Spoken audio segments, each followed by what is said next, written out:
Oh, sarado yan ah! Sabihin nyo. Binalutan ko yan. Binalutan niya. Yan.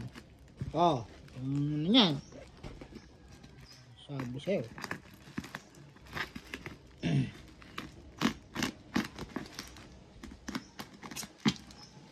Pag mag-unboxing kayo, sisave nito.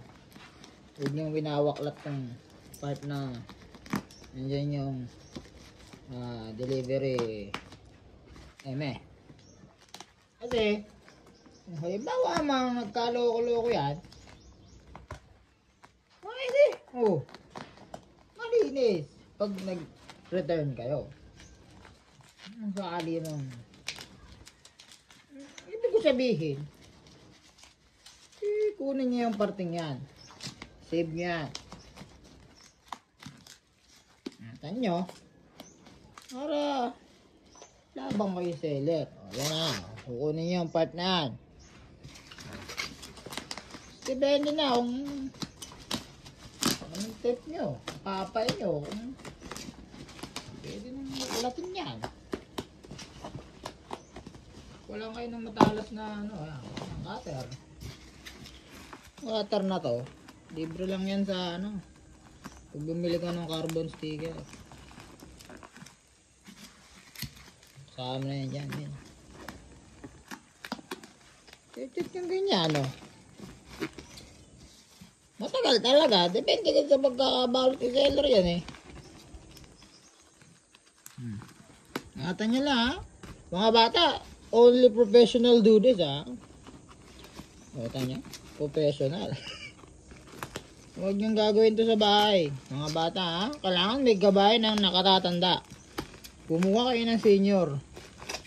Yun talaga matanda yun. Huwag niyong gagawin to sa loob ng bahay. Nang mag-isa. Magtawag ka ng kasama. Tapos doon kayo sa labas. So, at least, diba? Ayan. Ba? Very good to Ganda yung pagkakaano ni seller. Tapos, kukunin nyo lang yung mga dyan, weak part. Yung mga tipong madaling mawawaklat. Mawawaklat talaga.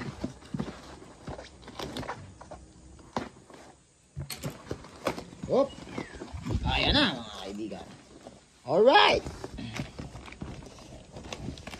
Tire hugger. Pura Yamaha NMAX.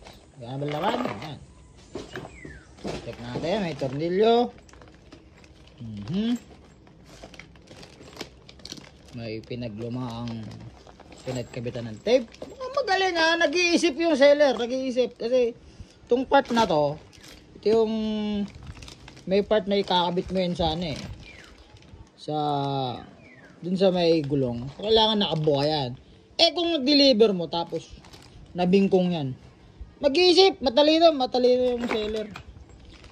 Okay, sige. Good job. More orders. Bye-bye.